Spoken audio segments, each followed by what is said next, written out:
Hello people, आज हम पढ़ेंगे लार्वा ऑफ फैसियोला हेपेटिका। ये बहुत इंपॉर्टेंट टॉपिक है और यहाँ से बहुत फ्रीक्वेंटली क्वेश्चन पूछे जाते हैं। So let's start. Fasciola hepatica के 5 लार्वा फॉर्म प्रेजेंट होते हैं। पहला होता है मेरासीडियम, जो कि इन्फेक्टिव स्टेज होता है सेकेंडरी होस्ट स्नेल के लिए, जो कि कन्वर्ट होता है स्पोरोसिस्ट में, जो कि रीडिया बनाता है, then cercaria and final stage metacercaria. Metacercaria जो होता है वो इन्फेक्टिव स्टेज होता है प्राइमरी होस्ट सीप के लिए।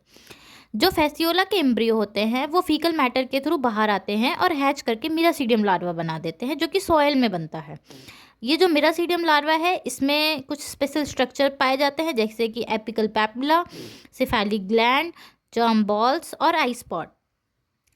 मिरासीडियम लार्वा जो होता है वो एक नॉन फीडिंग लार्वा होता है और इसका स्पैन जो होता है वो 24 आवर्स होता है।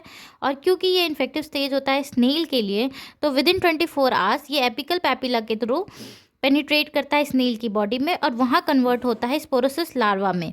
स्पोरोसिस लार्वा एक हुक लाइक लार्वा होता है और इस स्पोरोसिस लार्वा के अंदर ना कोई सीलिया प्रेजेंट होता है, ना ही कोई आई स्पॉट होता है और ना ही कोई एपिकल पैपिला होता है। फर्दर जो जर्म बॉल होते हैं स्पोरोसिस लार्वा के, वो रीडिया लार्वा बनाते हैं थ्रू पार्थेनोजेनेसिस और ये रीडिया लार्वा स्पोरोसिस के बॉडी से बाहर आ जाते हैं। रीडिया लार्वा के स्ट्रक्चर में बहुत सारी चीज़ें पाई जाती हैं, जैसे कि mouth, collar, birth pore, alimentary canal and germ sales.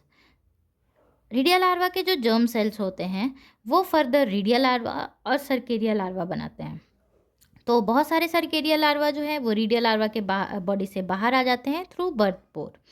Cercaria larva एक टेल लार्वा है जो कि स्नेल की बॉडी से बाहर वाटर में आ जाता है और एक फ्री स्विमिंग है।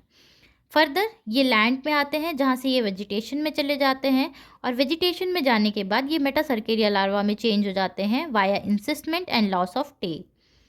मेटासर्केरिया लार्वा जो है वो क्योंकि वेजिटेशन और ग्रासेस पे बनते हैं, तो जब शीप इनको ग्रेज करती है तो ये उसकी बॉडी में इन्फेक्ट करते हैं, वहाँ जाके एडल्ट बनते हैं और फर्दर रिप्रोडक्शन करके जाइगोट बनाते हैं। मेटासर्केरिया लार्वा को हम यंग फ्लूक भी कहते हैं। आगे हम पढ़ेंगे एस्केलमेंथीज के लार्वा के बारे में। Thank you for watching.